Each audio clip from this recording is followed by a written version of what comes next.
All right. Hello, everybody. I'm Kevin Hughes, the director of Freed Indeed Ministries and host of Freed Indeed Live. And today we have a special guest, Matthew Emerson, who is a psychology intern and I'll say horror expert or horror lover, horror aficionado. That's better. So, what I wanted to discuss with you today, Matthew, if you want to introduce yourself, you can. Matthew helped us out. He was our moderator for the most recent debate we've done, actually, which was with Justin Wilson on the topic of the Eucharist. So, YouTube is telling me that Freed Indeed Ministries has a live video going right now. I wonder who you're talking to. I should actually get this so that doesn't distract me the whole time. So, what I wanted to talk with you about, though, if you want to introduce yourself, that's totally cool. But I wanted to discuss, I know that you are a lover of horror and you have studied psychology. So, before the topic today is going to be the psychology of horror and horror for the church. But before I get into the relationship between the church and horror, I wanted to just get into what makes horror horror, what makes it successful, and B, what makes horror good? What's the difference from a psychological perspective between horror that is good and horror that you walk away from and say, that was stupid? Well, those are all phenomenal questions. So as our gracious host said, my name is Matthew Emerson. I am currently an intern counselor in graduate school to become a full-fledged counselor. I'm also the creative director and a writer at a blog called chapteroftheday.com, which is actually what spurred the conversations. I wrote a article called The Legacy of Lovecraft, and a friend of mine actually wrote another article called Why You Should Watch Horror Movies. And so, that's kind of where I come from. Chapter of the Day is really about really trying to bring the psychological and the literary to the modern world. And we're kind of just pillaging the ancients and repackaging it for modern minds. So we give credit. Like what Freed Indeed does. Hey, we give credit where credit's due. I'm very happy to point off. So, that all of those are really good questions. Is what is good horror? And I just want to kind of give a full disclosure. When it comes to the horror that I adore, I would say that I'm more of a classical horror fan in the sense of Lovecraft and back. I adore, very familiar with. I can't say I care much for modern horror, and I'll get into why. But I don't think it's that good. When it gets into what makes horror horror? Well, I suppose at its base, which is where we should start, is that it's scary. And so what does scary mean? So you kind of take that to something is scary because how would I put this? It's scary because it upsets you. It threatens you in some capacity. It can either threaten you, we aren't just animals. It threatens you emotionally, physically, or in our case, spiritually. So whenever you're confronted with something like that, be it a ghost, demon, vampire, murderer, it unsettles you. It really, and then talking about it chemically, it releases neurochemicals and fight or flight responses goes on. So horror is attractive because you're simulating that feeling while not actually having a murderer chasing after you. So you're watching it through because you want that, as terrible as the jump scare is, it does release that adrenaline into your system. You freak out. You're like, oh, and so you get kind of like a high off your own body in a way because you're feeling these hypersensitive feelings and reflexes and responses without actually dying. But the thing is where this is being engaged is lower down the brainstem. So yeah, you're watching a movie, nothing's happening, but you are watching someone get hurt. Your brain is acting so fast. That's where those responses come from, because it's like you're sitting in a movie theater, there's like 70 other people with you, like no one's coming at you with a chainsaw, and yet you still jump when something like that hops into your frame of vision. Right. That's because the part of your brain that handles like, do I need to run or do I need to throw hands, is farther back down, where it's not caring about the frontal cortex. Like it's not caring about critical thinking. It's, do I need to be running for my life, or am I like standing my ground? So basically, the way horror is supposed to engage with us is to really interact with us in such a way that it elicits a fear response. And that could be sort of the deeper fear of more intellectual horror, like Hitchcock, for a movie reference, or Lovecraft, like you were talking about, or even some of the more, what I would call lower horror, like your slasher movies. Even those will elicit that fear. And I mean, you could take it, you can make it a little more philosophical, in the sense that I think that horror is what, one thing you could say about horror is it's something that reminds us of our own mortality. You know, because you have genres exactly where you have slasher horrors, even where it's like, I mean, at any day, like someone could break into my house and kill me. You know, that's not something we occupy in our heads a lot, but I mean, it could happen. Exactly. And then get deeper into the, we'll say like Lovecraft, which is with this cosmic horror. It's like, yeah, I mean, there are forces in this world that, for all I know, there are forces in this world that are so powerful and so above me that I'm an ant. I mean nothing, you know, to them. Or and you could even extrapolate that to, or compare that to, even, I guess I don't want to call it Christian horror, but we'll say more spiritual or paranormal horror, where it's there are these unseen malevolent forces out here that are just bent for our own demise. And there's really nothing that I personally can do about it. I need to go find a priest or whatever, you know, that there are these malevolent things that want to do me harm. And something as harmless as a board game can summon these evil creatures into our houses. So I think horror,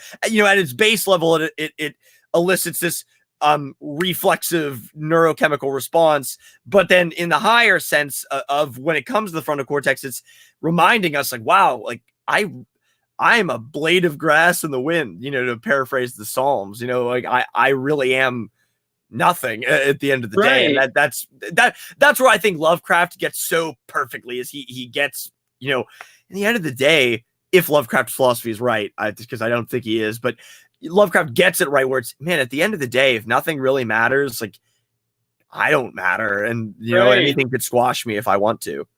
Which is why, you know, like you said, Lovecraft's basic philosophy of life, he was a nihilist, if our viewers don't know, is incorrect. And from a Christian perspective, we know why. But it's interesting that he really, from a horror perspective, he takes that to its almost rational conclusion. So it's funny you bring that up. So Jean-Paul Sartre, who was a French existentialist and a nihilist, who came after Nietzsche, he said that he wanted to bring Nietzsche's philosophy to its logical conclusion. That was Sartre's enterprise, which for me basically ended up being a poor excuse to not kill yourself. Like that's more or less exactly. And I respect him for that. Like it's like, yeah, I want to bring nihilism to its logical conclusion, and there isn't a good conclusion to nihilism. I don't think Lovecraft intentionally did this, but I agree with you. I think that Lovecraft is the logical consequence, literarily, of Nietzsche's philosophy. Is he's like, well, let's let this play out. You know, Lovecraft has this quote, you know, it's the greatest mercy of the human mind is that it cannot put together all of its contents. You know, it's just or there's another, it's one of the, let me find this here. I'm gonna toss this aside. It's in the beginning of the Call of Cthulhu, which is obviously one of his more famous characters, though there's so much more from him than just Cthulhu. It's kind of it's a shame in a way, because I also want to offer another disclosure. I'm going to be complaining a lot about his thought processes and his philosophy and everything. I outright say that H.P. Lovecraft is my favorite author of all time. That's a fact. I really, really do. I just adore his works. I think it's because I like how consistent he is. But also, listen to this. And if you can find Lovecraft on an audiobook, take it. His stories are meant to be listened to. Just listen to this. The most merciful thing in the world, I think, is the inability of the human mind to correlate all of its contents. We live on a placid island of ignorance in the midst of black seas of infinity, and it was not meant that we should voyage far. The way that he weaves those words together is just, it just blows me away. Like what the command that he has with the language. That is really cool. So that really gets us into, though, that second question, which is what makes good horror good. So we've looked at how horror engages with us, and sort of we've already gotten into the philosophy of horror a little bit, but why do you think some horror is more successful, like Lovecraft is, or even before Lovecraft you had Bram Stoker or Mary Shelley and Mary Shelley, or any of the fables. Right. So even more modern names like Hitchcock is obviously eminently better than, anything we have now, or King. I mean, to his credit, I mean, Stephen King. Actually, Stephen King is a really great. Even Dean Koontz, I think, is a little underrated, actually. So what makes them great? What makes them the giants? You know how there's this quote from C.S. Lewis, I think he says this in The Four Loves, that he says the essence of friendship is, when you're experiencing something with someone and you go, wait, you too. In the sense that friendship is born off of this understanding that, like, I'm not alone. That's like where friendship comes from with Lewis in The Four Loves. To take that into horror, and what I think makes good horror is what makes you peek over your shoulder still, even when you know you're safe. Good horror instills a lingering sense of dread after that has been experienced. Like you go see a normal slasher, and it's going to be filled with jump scares, or even a lot of the modern paranormal movies. They really aren't that scary. They just startle you or shock you. Might be another good way. That's how you describe. So. This horror is my standard complaint against modern horror. It's terrible. It's terrible because, like, trust me, I'm a coward. I hate watching. Oh gosh, Hitchcock I can watch because there's like a quality to it. Like Psycho, it's like a masterpiece. But again, it's that what makes good horror in my book, and I'm gonna distinguish between two things. What makes good horror post Lovecraft good is that creeping sense of dread that remains with you after you've already read it, that unsettles you. Because you might be reading Lovecraft and you're going to go, okay, I don't think that a tentacled squid Cthulhu god lives in Antarctica. Obviously you're not going to take that away. But the sense of that there could always be something in the shadows that you don't know about, because that's what Lovecraft gets is it's the fear of the unknown blown on a cosmic proportion. But all Lovecraft is making you do is say there might be something out there that I don't know that could hurt me. Right. And that is a fear that can stay with you. That unsettles you. That's anxious. So that's one type of fear that makes that horror good. What makes what I'm going to call classical horror good, which is Bram Stoker back, or like late 1800s back, is that I'm going to use the word that it is incarnated in the sense that it actually exists.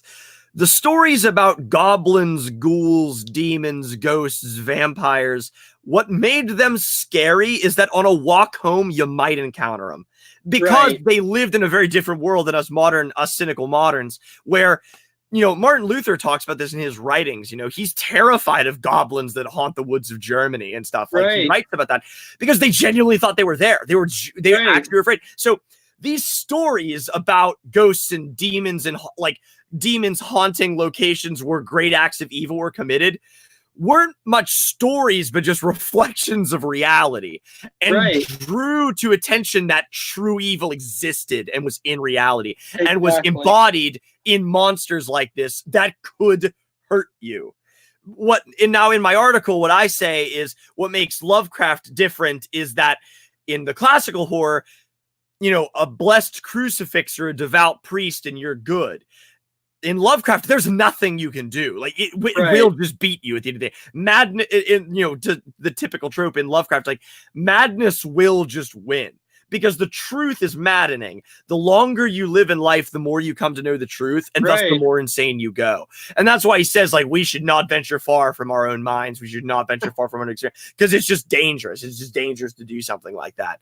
I almost wonder if that philosophy of life that Lovecraft has there isn't reflected in his own sort of internal, towards the end of his life, he became very racist and basically only white people from New England were credible. Now what's very interesting, I didn't get to include this in my article. Lovecraft was actually, I don't want to say cured of his racism, but was convinced off of it by cats. Lovecraft adored cats. That's a big thing. He loved them. And in a personal letter of his, he was writing to somebody and he was reflecting on the different types of cats, and that like changed his mind on different races of people. That's really cool. Yeah, there's this great guy. I wish I could remember his name. I'll try and find it. He did a one-man he studied Lovecraft for 10 years, and then he wrote a one-man theatrical play all about Lovecraft. And he came and gave a speech to the honor. He came and gave a speech to the honors program that I was in undergrad. This is where I discovered my love of Lovecraft. It's not like I grew up like a Cthulhu fan. I encountered Lovecraft in undergrad and fell in love ever since because of this man. I'm indebted to him. And he was talking about Lovecraft's letters and pouring through and reading them. And one of them was that he was like, I like different types of cats, so I suppose I should like different types of people. But I agree with you. I think that Lovecraft's fear of the unknown, anxiety, it led to this nihilistic tribalism where nothing matters, everything's terrible, but I might as well try and protect me and people like me for as long as possible. Exactly. So we've got, I just wanted to read a couple of funny comments here that we're getting on the live thing. One says, this is a comment that says, Cthulhu is that sneaky squid spirit that the New Apostolic Reformation is terrified of. That's from Caleb. I thought that was really clever, Caleb. And then he also points out, the same person pointed out that Lovecraft was perhaps the most honest skeptic there was. He was a convicted atheist agnostic, and he hated it. He realized how terrifying life actually was if there was no God. I think that hits the nail on the head. That's why I said where Lovecraft is my favorite, because he's consistent and he's honest. He's consistent and he's honest. It's like, this is terrible. I wish God was real. Right. Which I think he's echoing Nietzsche more faithfully than Sartre is in that regard. Right. Because I'll defend to the death that I don't think Nietzsche's decree that God is dead and we killed him is a celebratory one. I really think that Nietzsche's kind of lamenting that, oh no, like society does not have its foundation anymore. I have no idea where it went. I guess it's not real that it can just disappear like that. But this is not a good thing, and we need to scramble to find something very quickly. It's like Dostoevsky. He has a really great line in the Brothers Karamazov where Alyosha, who's the Christian brother, is speaking to a friend of his who's named Kolya, who's a socialist, and Kolya makes an off-the-cuff comment that, real life experience will cure you of your mysticism. And Alyosha is like, what are you talking about? And then the guy ends up, by the end of the conversation, he says, well, I have to admit that God is necessary. And even if I didn't believe in God, I would have to invent one just to stay sane. Yep. And it's like, yep. I love Dostoevsky as well, because Dostoevsky is probably one of the best writers to have ever existed. I'm comfortable making that claim. because the way he's able to take basically philosophical traditions like socialism and stuff, and then put them into a character and let them live out on a playground blows me away. And he won't even make his prevailing philosophy the main character. Like in several characters, in several of his writings, the Christian is the side character, or the Christian is the disadvantaged character. You know, he tends to write the other ideologies as better. You know, well, you look at Crime and Punishment, which is one of my favorite books of all time. I'm working through that right now, and then I won't spoil it. No, please. I don't, trust me. I will read it no matter what. It's perfect, because the nihilistic character is actually the one who is the murderer and all this, and we follow him in this sort of descent madness, and then the Christian is this prostitute who you would not ever think was a Christian just by looking at her external life, but yet Dostoevsky has this, I think he actually has a more accurate view of God than a lot of modern evangelicals do, because you have this woman who's in a desperate situation and has had this rough life, and now she's a prostitute, but at the same time, and she's even mocked for it, she has this little icon of the Virgin Mary on her bedside table, and she actually is a Christian, and she ends up being the one who really pulls our main character into the Christian faith and saves him from himself and causes him to escape from this madness. And so the successful young man who has everything going for him is the one who's a nihilistic murderer. The prostitute with nothing is the one who's the Christian. Exactly. It's like the way he's able to play with just those characters and his ideas and the paradoxes and just the real humanity of it all. It's like, exactly. The Christian that's the prostitute is just a perfect allegory for any single one of us. Is the Christian, because none of us are perfect. Like, yeah, we might not be objectively prostitutes like her, but we're all dealing with sin. We're all prostitutes to God in one way or another. Right? Yeah. Exactly. So we've really looked at what makes horror good, and we've really looked at how horror engages with us. Now I want to move into how horror interacts with the church and how the church should interact with horror. So one thing, and I don't have the quote right in front of me, but I just recently read, it was like a year ago, I read an article in a Christian magazine, World Magazine, which is a great magazine. It was actually started for pastors, but they had an article about horror, and they did a really good discussion about the relationship of the church and horror. And they said one of the important things about the horror genre is that even though Hollywood is supposedly so secular, in almost every supernatural horror movie, they actually end up acknowledging that the church has rule over the supernatural realm. So they acknowledge Christianity's claim to have dominion over the supernatural.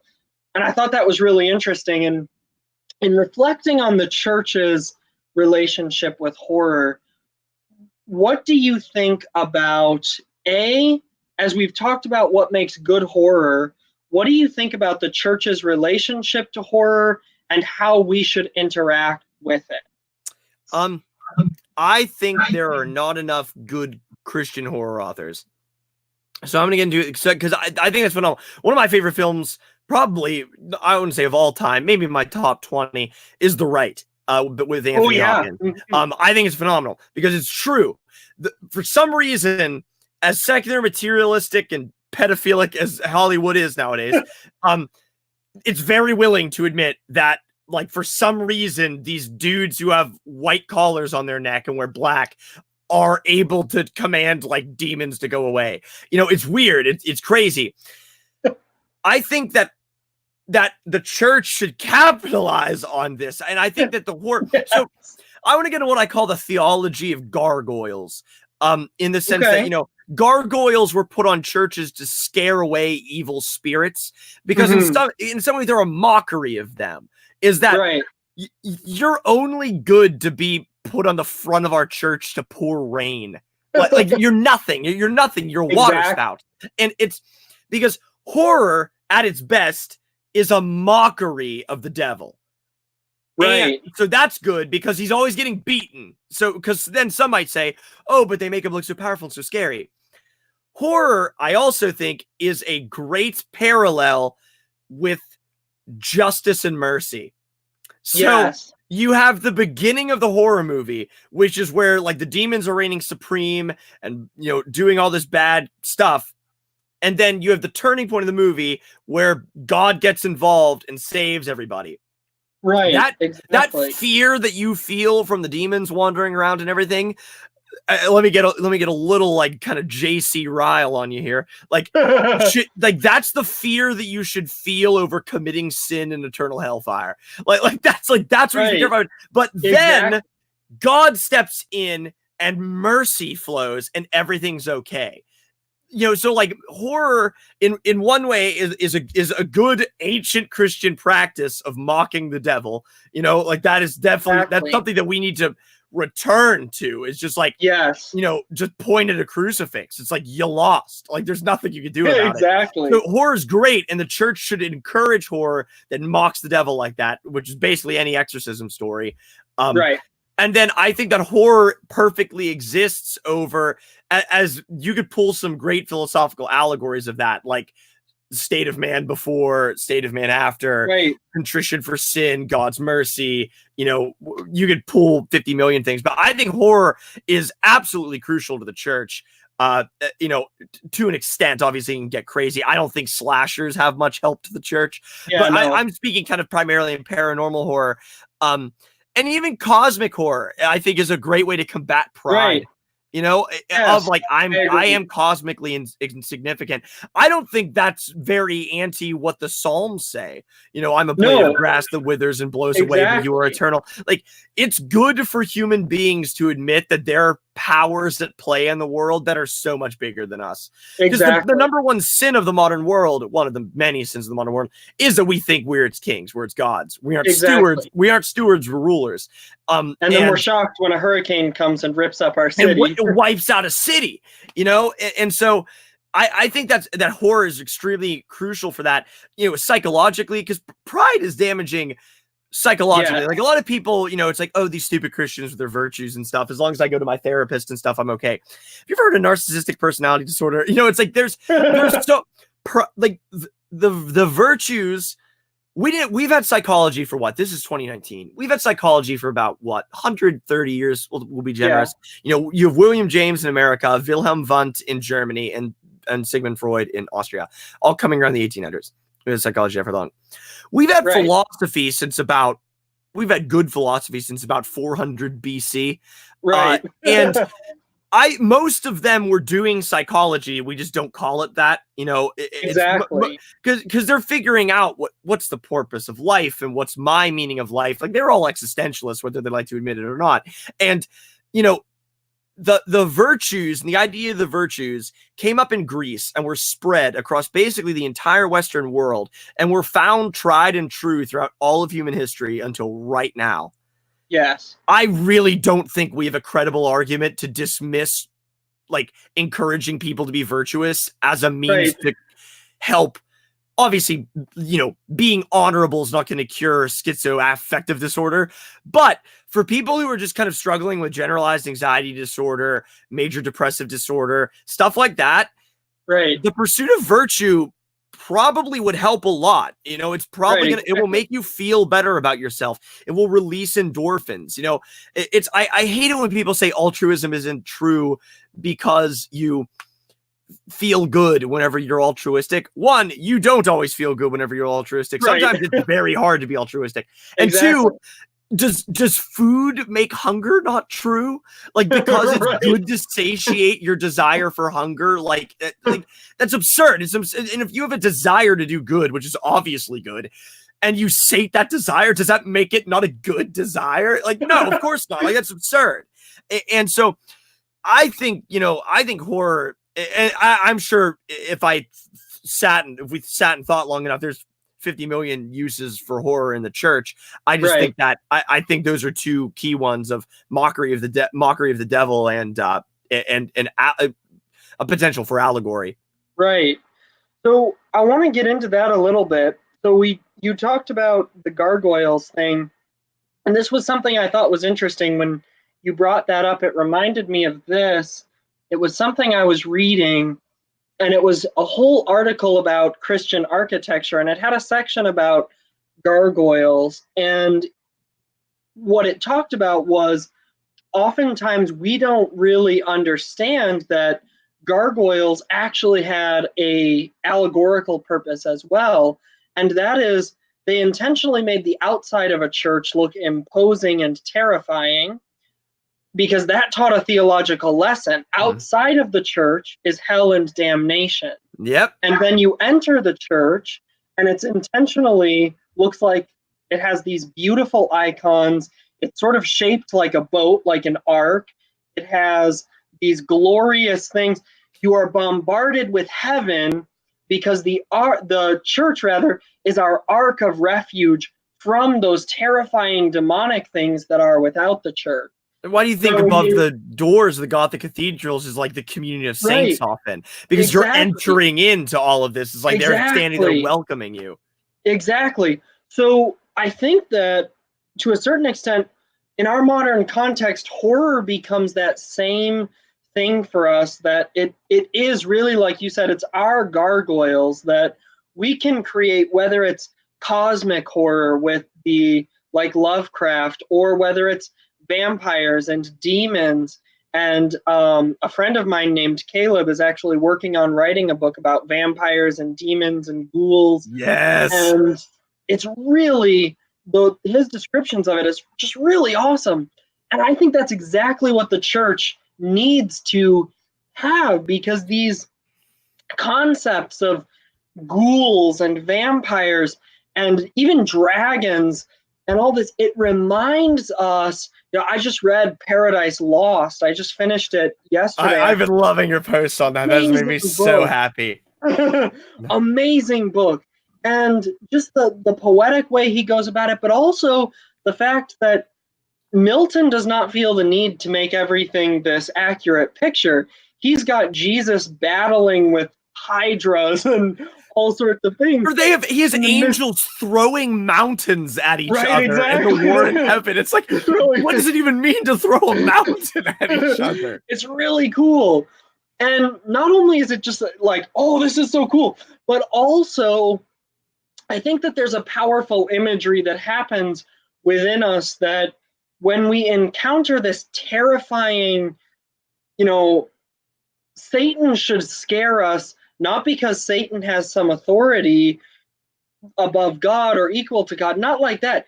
It should scare us that when we sin, we are placing ourselves under the dominion of these apostate powers.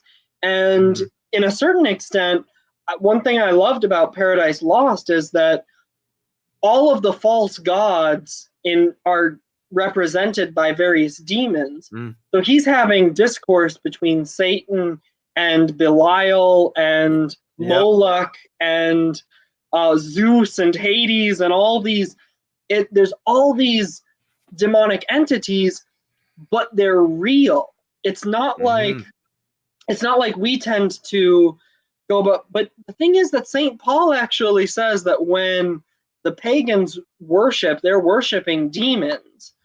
So I think it's actually inaccurate to say, Zeus and Egyptian Ra, they just don't exist. I have started scandalizing. I've started scandalizing people where I go, yeah, no, I definitely believe in that the other gods existed. The modern understanding of monotheism came out of the Enlightenment and is not historic to the Christian tradition.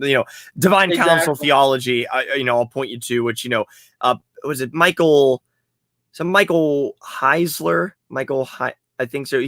Whoever does the Naked Bible podcast, he's a Protestant and he's really popularized divine council theology. There's Father Stephen DeYoung. He's an Orthodox priest who gets into divine council theology. It's not as popular on the Roman Catholic side yet, but as Thomism and stuff is being recovered in modern Catholicism, I think we're going to see a popular, again, I think the divine council and this understanding is going to be recovered by the historic Christian traditions and be like, yeah, no, we actually always did think this. Because again, it's like, who are the plagues against? Ideas? You know, that doesn't make point. Whenever Exodus says God is making war against the gods of Egypt, that's kind of less awesome if they aren't real, you know, like if he's just being like, oh, God's as bad as that any neckbeard on the internet. Then at that point, and I would never insult him like that. If God is despoiling the false gods, but the false gods aren't really anything, they aren't really entities of any sort, then it doesn't matter much. Despoiling of their territory. That's as much as me like burning a Communist Manifesto have any effects on Marx. You know, he's dead now, so it really is just an idea. It's like my burning of a Communist Manifesto does not affect the idea of communism whatsoever. Like that's just stupid. You know, it doesn't make sense. It's now if I go and like burn down Marx's house when he was alive, that's war against Marx or something. It's so that's why God waged war against the place of Egypt. And I agree. I think that horror, Bishop Barron talked about this. This was a couple years ago, and I think when he was Father Barron, talked about why Twilight was so popular because it reminds people of the supernatural. And I think that most modern people, I can confidently say this, and particularly in my experiences in psychology, people are craving for something more than what is. Like, people want something more to be, which is why I think Lovecraft is really attractive because he's honest about it. Like God being not real kind of sucks. Like at least demonry and stuff is cool. You know, like that's fun to watch that. And just speaking from a purely marketing perspective, when it comes to the church and stuff like that, obviously you should not be thinking PR and marketing when it comes to discipleship, but people are open to this. Like you have to lead with what people want to talk about. And if the understanding of angels and demons and demonology and angelology and exorcism interests people in a holy way, not I'm going to go buy a Ouija board, but like I'm curious as to how this works, then we need to be talking about that more. And we need to be comfortable to talk about that stuff. Exactly. No, I think that's a really good point. And I think that, you know, one thing that I don't know if this gets discussed as much anymore, but one thing that I do think is important about horror is that, like you said, it calls us to that supernatural reality. Even your slasher movies do this to a point, although again, I think that slasher movies are the lowest, worst. Yeah. They're the lowest form of horror, and they're usually lazy. They rely on a lot of jump scares and things. Or gore, it's like shocking at the blood shed and all that. It does not, like the Saw movies, I barely can even call that horror because I don't walk away from Saw feeling any sense of fear. It disgusts. It's like I just watch people torture each other for forever. Right. I actually read an article about, it was called The Psychology of Saw, and it was written by a clinical psychologist, and he said, Saw is basically a socially acceptable form of torture porn. You're just no, it's true though. It's very true. It's like that one movie about Ted Bundy was scary. Was Zac Efron was scarier. Right. You know, because it's like anyone I could meet could be a serial killer. It's like because you find yourself rooting for Ted as you go through the movie because he's such an amiable guy, and it's like after you finish that movie, you sit there and it's like I feel dirty. You know, it's like I was rooting for a serial killer. Someone I know to be a serial killer in this movie tricked me. Like that. That's more unsettling than Saw. Exactly. It's just torture porn. Exactly. So that to me, I think that can actually be good. Or like Psycho, which really is considered the first slasher movie. But I love Psycho because it's very philosophical. A lot of people say that the second time you watch Psycho, it's not as scary. I disagree. I think Psycho gets scarier every time you watch it. And the reason why is because now I know what's really happening. So, for example, my favorite scene in Psycho is when Miss Crane, I can't remember her first name now, is listening to the discussion between Norman Bates and his mother, Mm-hmm. and she's listening to them argue back and forth. Well, now that I've seen the movie once, the second time I watch it, I know that what's really happening is that Norman is deciding whether or not he's going to murder her, and she's listening to his introspections about his desire to murder her, and she has no idea what's happening. None. She thinks this is an argument between a mother and son, and she's like, this is really weird. Meanwhile, it's actually an internal argument between a serial killer and himself about whether or not he's going to make the listener his victim. That's creepy. Yeah, exactly. That's unsettling. It's because exactly. Yeah. So I think good slasher in a way as well, because it's like it highlights you just kind of the evil in the human heart. Because exactly. I think that needs highlighted every once in a while. Exactly. As much as we see it often. How do I put this without sounding insensitive? As much as we see terrible things happening right all the time around us, we still act surprised. Right. As if human beings are naturally good. Right. We aren't. And I don't, I just don't believe that. And I have pretty good proof around me to believe otherwise. Right. And because even good people are bad, even good people are bad, Exactly. And so I think horror is just another example of us kind of trying to shock the system and go, human beings do pretty terrible things to each other. Right. And I think it's important to be reminded of that. I think it's important to be reminded of that internal evil, because we can get into, I think you hit the nail on the head there. There's a reason why we're surprised when we hear about a mass shooting. It's not because human beings usually do all sorts of virtuous things and, oh man, somebody did something bad. Yeah. We're shocked by it because death and sin are intruders. God did not create this world to have death and sin. He created it perfect. He created it good without death and sin. So these things are intruders, and it's good for us to be reminded that evil is an intruder, and it should scare us. It's good for us to be unsettled by it. Aristotle talks about this way back in his day, and they didn't have horror as a genre, but he's talking about the genre of tragedy. He says that tragedy should elicit this sort of response where we should walk away being unsettled and a little bit disturbed by this idea that these terrible things are all around us, and then we should be able to then go to a comedy and feel good about but yeah, so that's even Aristotle is really getting at, and it's like horror provides that playground where no one's actually getting harmed, because at least in horror you can be unsettled. When we get that shock to our system from a genuinely horrible, awful, tragic event, not only is it shocking because it's like it's such an amalgamation of emotion, of hurt and pain and all, and exactly, it's like, wow, human beings are terrible. But again, the minute you see that, all of that's true, it's terrible, awful, tragic. But then also because there's that sense in you, no matter what your worldview is, no matter how much of a materialist you are, there's this deep, abiding sense in the depth of your heart that when you see innocence harmed, that this isn't how it's supposed to be. Like there's something wrong here. There is something off. It's not okay. And horror, if horror used right, could shock us into that more often and without harming people. Right, exactly. And that's why actually, one of the classics of horror is The Exorcist. And frankly, I still think that's one of the scariest movies, even though the special effects by today's standards are don't hold up, and but still. But even with those cheesy special effects, that movie creeps the heck out of me.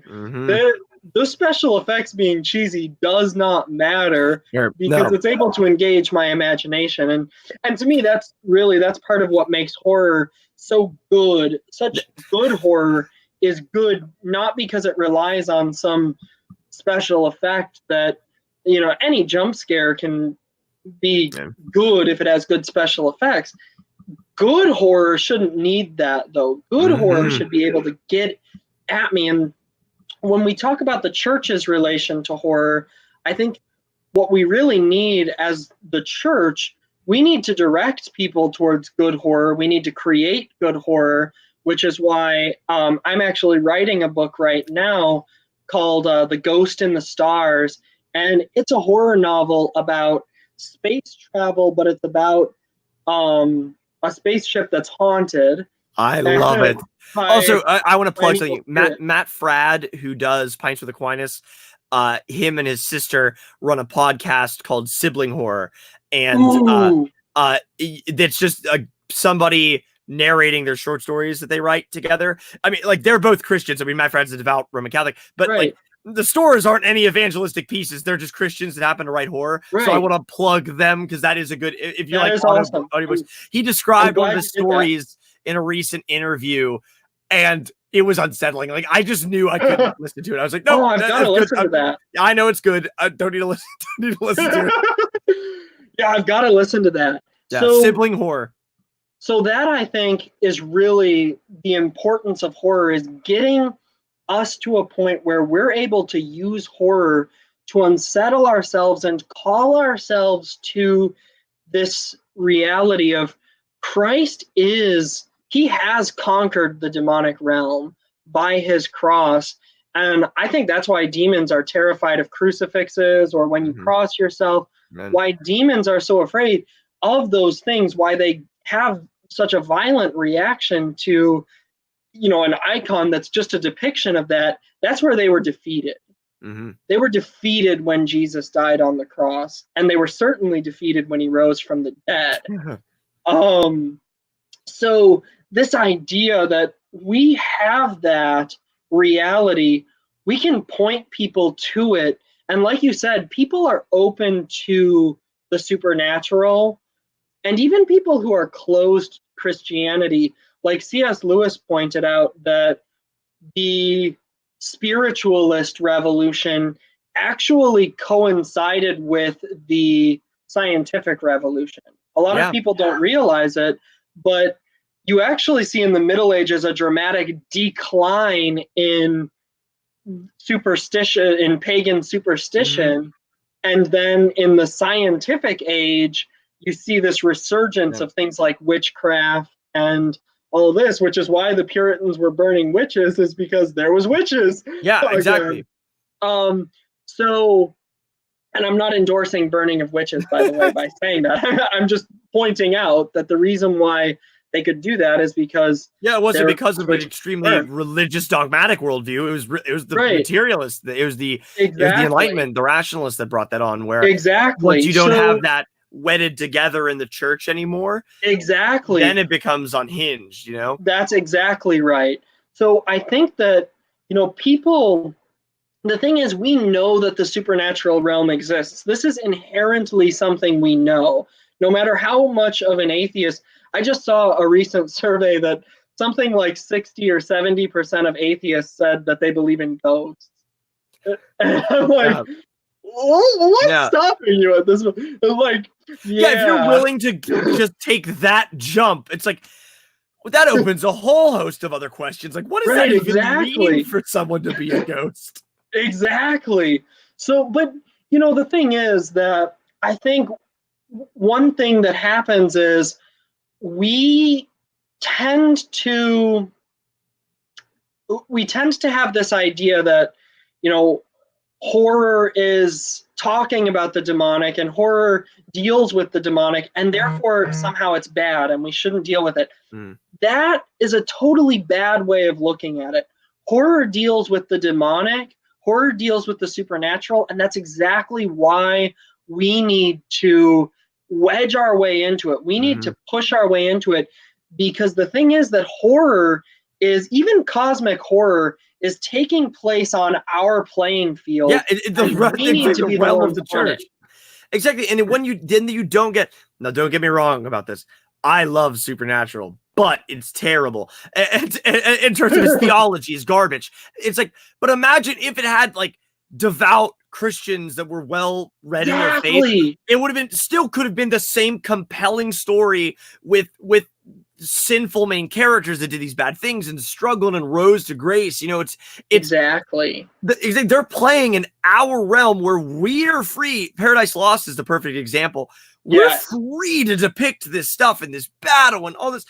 John Milton, a noted Puritan, wrote a book where Satan was the main character. Exactly. And it's like that's crazy. Or go back to the Divine Comedy and all this. There's so many opportunities for us to think about how evangelistic Dracula is. With Dr. Van Helsing and his crucifix and prayers and holy water. It's people have this sense that there's something more, they feel favor. I have a friend of mine that I met a long time ago.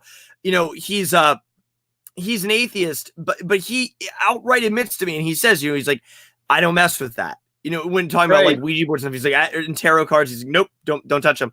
He's like, I just don't because he thinks, but he admits that it's unsettling to him. Like it's just a game that he doesn't want to play. Because he outright said to me, and I respect his honesty so much. He goes, I can make a case before God why I logically concluded atheism. I can't make a case for like playing with demons, basically. I was like, you know what? I'll take that. It's but you know what I mean? Like there's this distinction, right? Regardless of worldview and regardless of the cognitive dissonance that they get, there's because again, exactly, it's just longing of the human heart. Like we just intrinsically know these things, just like we know up is up and down is down. Like we just get it. Exactly. I mean, like Dostoevsky again has Ivan, the atheist brother in Brothers Karamazov, who says at one point he believes he's being visited by the devil. And he says that he's shocked that he can even believe this since he's an atheist. And then he kind of says, or actually the devil speaking to him says, well, of course you believe in the devil. Everybody believes in the devil, whether they believe in God or not. It's true. Exactly. Like so many people are open to being like, one of my favorite comedian of all time is Bo Burnham. And and in his at the end of what it was where he's doing his big thing and he points down to the ground and says, I am Satan, Lord of Darkness, and people laugh, and he points to the sky and it's crickets and people laugh. Like because in a way that laugh is a recognition of a truth there, where it's like Satan is around way more than God. It seems to a lot of people, it's way easier to go, I believe there's some kind of malevolent force out there, but I don't really think there's any good one. Well, it's also interesting when you talk to atheists and they start attributing the good things that happen to them, to the universe, and the bad things that happen to them. Why did the universe do this to me? And I'm sitting there like, I thought you said the universe was an impersonal force.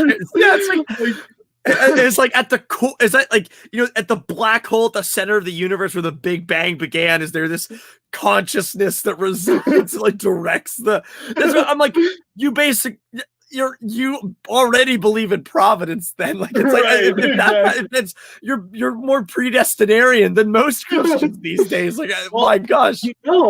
Actually, interestingly, now that you mention it, I did see a couple of really fascinating books. I bought them, but I haven't had a chance to read through them. They're really fascinating, though. They're written by not necessarily atheists, but agnostics who are denying free will. They say there's no such thing as free will because the determinists. Because if I'm just biological chemicals, then I can't have free will. We did debate about this in my lifespan class. One of the first, my lifespan, one of the best classes I had in my grad program so far was in my lifespan development class. One of the first days, we asked, how much are people individually responsible for, and how much do unseen forces like DNA, family history, culture you're born into play into how free you are? It was very interesting. It was a very interesting discussion. I actually leaned more determinist than I thought I would. Well, I think that there is a sense of Christian determinism where God says, I do all things that I'm pleased to do in the heavens, and no one can thwart my will. God's will is always done. Mhm. And That's the you know, mystery relationship right, between, exactly. and also because like we were talking, as I said, yeah, you aren't so much is limited to you the minute you're conceived. You don't get to Right. pick your ethnicity. You don't get to pick your country of origin. So You don't get to that pick your gender, as that controversial as that may be today. that already closes so many doors, because it's like Mhm. you don't get to be fluent in French at birth. You're gonna have to Right. speak English. You don't get to be, whatever. You don't get to be president because you were born in Germany. It's Right. choices are made out of your control long before you have any sense of critical thinking and Right. all that. And so, yeah, it's yeah. Yeah, exactly. And I really do. So I think, getting back to our horror topic, I really do think that one of the important things about horror is that horror is one of the rare opportunities where we can flesh these ideas out.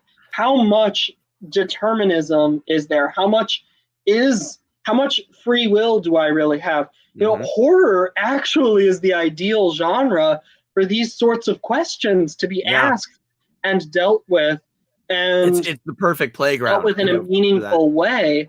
And so I think that this is part of, I almost titled this video "The Church's Obligation to Horror," but I didn't want to do that because I didn't want to sound, frankly, I didn't want to sound legalistic. Um, but I do think that to a certain extent we have, in our relationship to horror, one of the reasons why horror becomes so important in the church's history, and I think should be important in the church's present, is because we can utilize horror to get our theology across about free will Mhm. and about determinism, about God's sovereignty, about the demonic realm, about Christus Vicar. All of these concepts we can actually get across in horror, I think, better than we can in any I other don't genre. even know what Certainly else. better than comedy. Yeah, I mean, oh my gosh, yeah, and it's all, it's like, and you won't even sound that preachy. You have a Right. priest vested praying prayers of exorcism with someone, and no one feels they're being preached at. Exactly. How much theology can be taught in action through Exactly. And horror films. they're not necessarily, I don't think these will become considered horror classics No, necessarily. But I do love the Conjuring series, actually. All of really. those movies. I find them entertaining. I don't think that they're like horror greats that are going to be generations from now looked at as excellent horror, but I do find them entertaining. And one thing that I've really appreciated about them is that, to a certain extent, they preach the gospel without ramming it down your throat. They do not need to have some preacher saying all this stuff about hell and all this in order for me watching it to say, wow, that there's a level of conviction that this brings. And I think, getting into the church's relationship with horror, I think we could make better horror than the Conjuring Yeah, series, but I think that we they have provide true a good stories example. that we Right, can use. I exactly. mean, like just pick up Exorcist Tells a Story by Father Gabriel Yeah, Amorth. Not that I agree yes. with everything that he necessarily says in there, but my gosh, the stories that he could tell, or the movies you can basically make out of that, or Right. if you Well, just dramatize them a little bit, my gosh. The Exorcist movie was actually based on Yeah. real events, and both the book and the movie, well, the book more so, but even the movie does not deviate very far from Mhm. just what happened.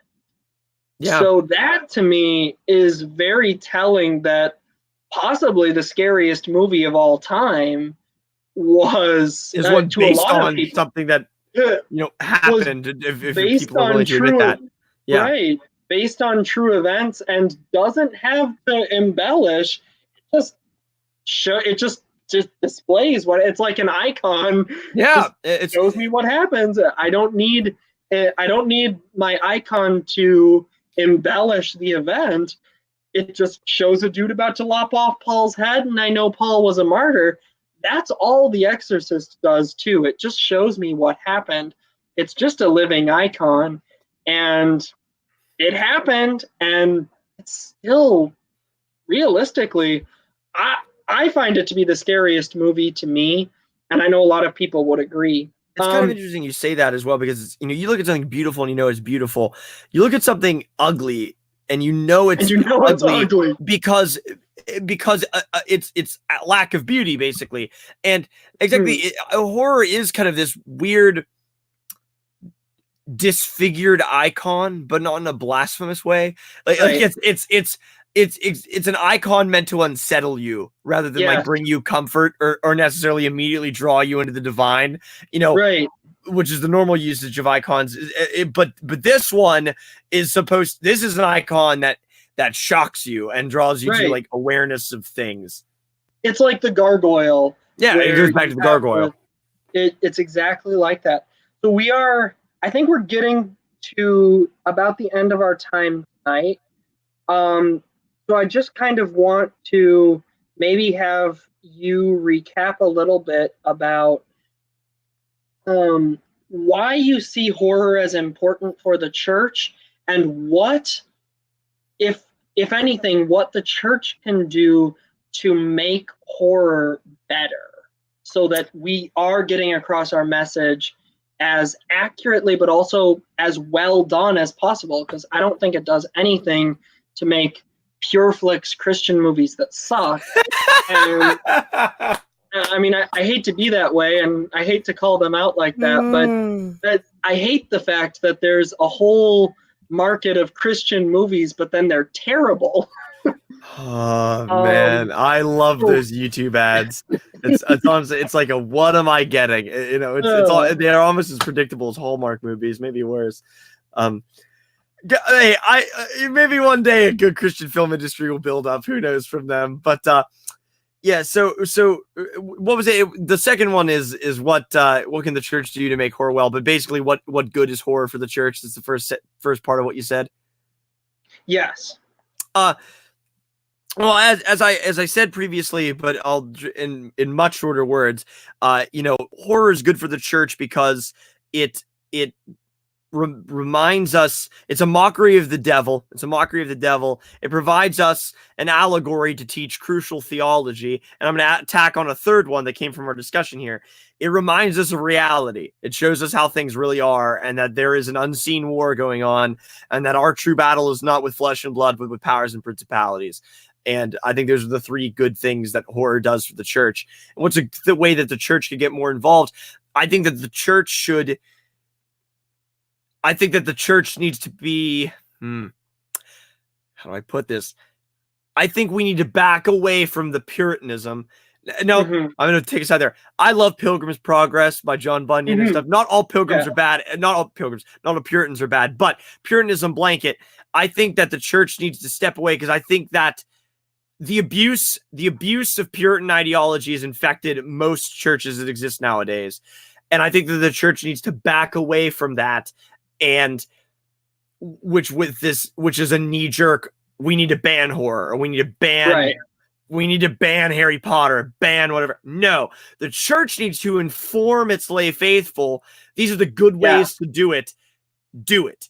Just like I cannot believe I'm referencing this, but just like Kanye talked about his interview about how the greatest artists back in the day were servants of the church and were workers of the church. We need to get back to that. And that includes writers. That includes authors. It's not just musicians. It's not just painters. The church needs the best authors too. It needs Dante. It needs Shakespeare. It needs Milton. It needs George Herbert and John Donne, and all the list goes on and on and on.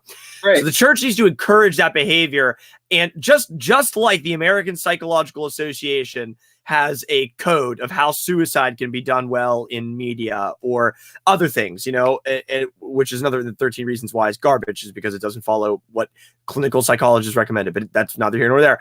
I genuinely think it would be beneficial if the church or the council of bishops, if they can do something other than postpone the canonization of Fulton Sheen, you know, it would be beneficial of them to release a recommendation of this is how the church would, like, these are guidelines on how to not summon a demon while you're writing, or these are guidelines how to not, but other than that, go wild, you know, like, other than that, Right. explore and write and have fun. So Perfect. that's what I think. All right. Well, thank you so much, Matthew, and I hope we can do more collaborations. I do too. Thank you so much for having me and letting me rant for a while. I really appreciate it. Perfect. And thank you to our viewers. Thank you for watching. And please go ahead and share this video so that you too can, or so that your friends can be freed indeed. And God bless you. God bless.